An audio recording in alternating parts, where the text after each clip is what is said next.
Vista la magnitud del desaguisado protagonizado por el PSOE a lo largo de los últimos días, podríamos pensar que se enfrenta a la peor crisis de su historia, pero lo cierto es que el partido ha vivido destacados capítulos turbulentos desde su fundación. El primero fue en 1872. Pablo Iglesias, sí, su fundador, fue expulsado entonces por la publicación de un artículo periodístico que no contó con la aprobación de la Federación Madrileña. Él y sus fieles acabaron creando la nueva Federación Madrileña, que a la postre se haría con las riendas del PSOE. Sonados también fueron los enfrentamientos protagonizados por Indalecio Prieto y Largo Caballero. Su rivalidad se remonta a la dictadura de Primo de Rivera. Prieto criticó entonces al secretario general por la colaboración del partido con el régimen.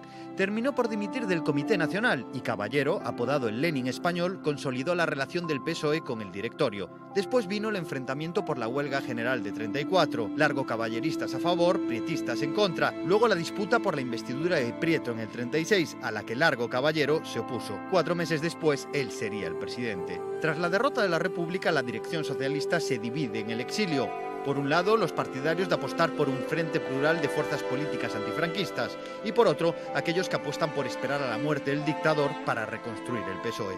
Este largo enfrentamiento provocó finalmente la escisión de 1972, con 2 partidos socialistas que se proclamaron herederos de Pablo Iglesias. La Internacional Socialista acabó reconociendo en 1974 la legitimidad del 12º Congreso del PSOE. Lo más destacable del Congreso es que el partido reafirma su vocación de construir en nuestro país una sociedad socialista, una puesta al día permanente, constante de sus estructuras y una adaptación de todos sus instrumentos de lucha. Un jovencísimo Felipe González se impuso al ausente Rodolfo Llopis. La factura fue tal que durante más de 4 años convivieron en la escena del socialismo español el PSOE y el llamado PSOE histórico, que llegó a presentarse incluso con sus siglas a distintos procesos electorales. Nueva crisis en plena transición. En el Congreso de 1979, González decide romper con el marxismo. ¡Ser socialistas antes que marxistas! Y el partido se opuso. Así que Felipe presentó su dimisión, se creó una gestora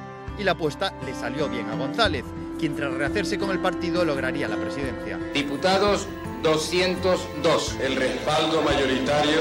Tras casi una década en el poder, el partido vuelve a fracturarse, felipistas y guerristas. Una guerra de fondo que se saldó con la dimisión del vicepresidente.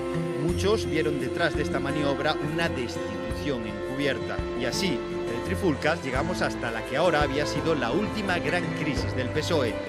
Voy a anunciarles que José Borrell ha ganado las elecciones primarias. Se remonta a principios de nuestro siglo. Tras la era González, el partido estaba instaurado en la bicefalia. Almunia era secretario general y Josep Borrell candidato a la presidencia. El primero tenía el apoyo del aparato y el segundo el de la militancia. La disputa se saldó con la dimisión de Borrell. Lo relacionaron con un caso de fraude fiscal asociado a 2 de sus colaboradores. Es mejor que yo renuncie a mantenerme como candidato del Partido Socialista a la presidencia del Gobierno en las próximas elecciones generales. La consecuencia entonces fue una derrota estrepitosa de Joaquín Almunia en las urnas.